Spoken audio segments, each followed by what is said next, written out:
Ayon sa panatiko, champion na daw mga kabasketball. Ayan na nga, nangyari na nga ang pinag-uusapan sa buong mundo, nasagot na yung mga katanungan na maski rito sa Amerika, sa ESPN, sa lahat ng networks, pinag-uusapan kung magpapalaglag nga raw ba itong Los Angeles Lakers sa New Orleans Pelicans para iwasan ang Denver Nuggets. Pero ayan na, nalaman na natin mga kabasketball, hindi nagpatalo at mag-aarap na nga ang number 2 seed defending champion Denver Nuggets laban dito sa Los Angeles Lakers. Ayon sa panatiko, gigil na no? Nagsisipaglabasan na eh. Mali daw yung prediction ko no?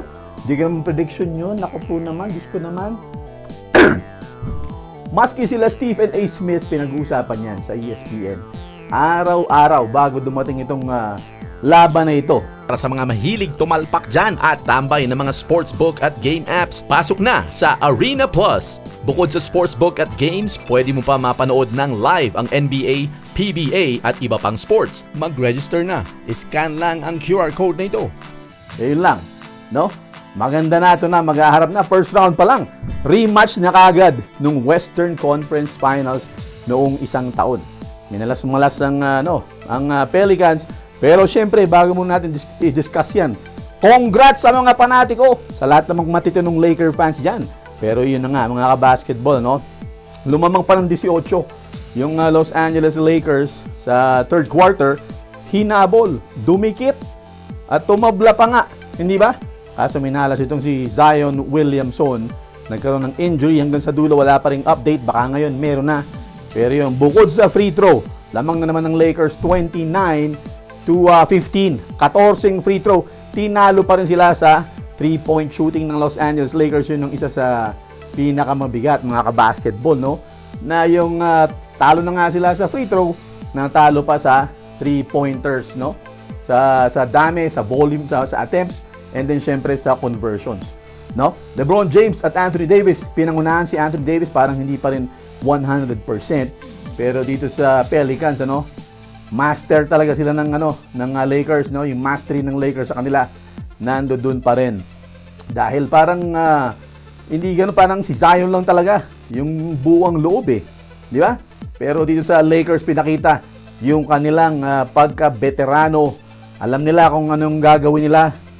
Mismatch kay Alvarado, hinahanap nila yung switch palagi. LeBron James na uwi kay Alvarado, hina-high post niya sa may free throw line. Pag dumobble team, pasa at pumutok nga ang tres ng Los Angeles Lakers. Siyempre, yung main play nila pasabit dahil siyempre mismatch nga kay Alvarado, di ba?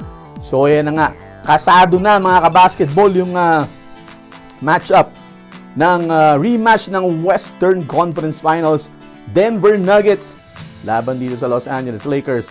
Anong ine-expect nyo sa laban na yan?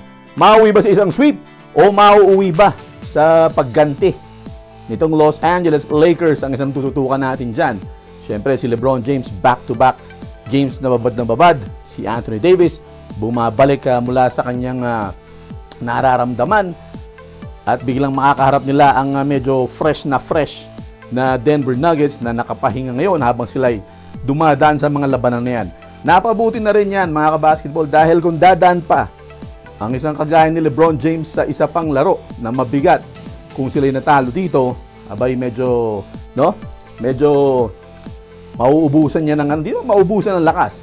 Pero ang ibig natin sabihin siyempre, nakakadagdag yan sa fatigue. At ngayon, Game 7 na, simula na yan. Pagkatapos ng mga play-in tournament na ito, ay kagad, makakaharap na kagad yung sinasabing dragon. Kailangan nilang islay ang dragon at iganti. Pero ayan mga kabasketball, nag-iingay na naman dyan. Nakita ko na yung mga pinopost ng mga panatiko. Pero congrats sa mga matitino. Pero yung mga panatiko, sige na, congrats na rin, no? Pero tingnan natin anong mga prediction nyo.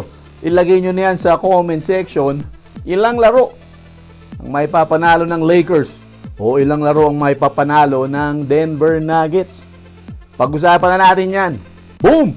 Sa mga mahilig tumalpak dyan, pasok na sa Arena Plus. Lahat ng paborito mong sports nandito sa Arena Plus. Para mag-register, scan lang ang QR code.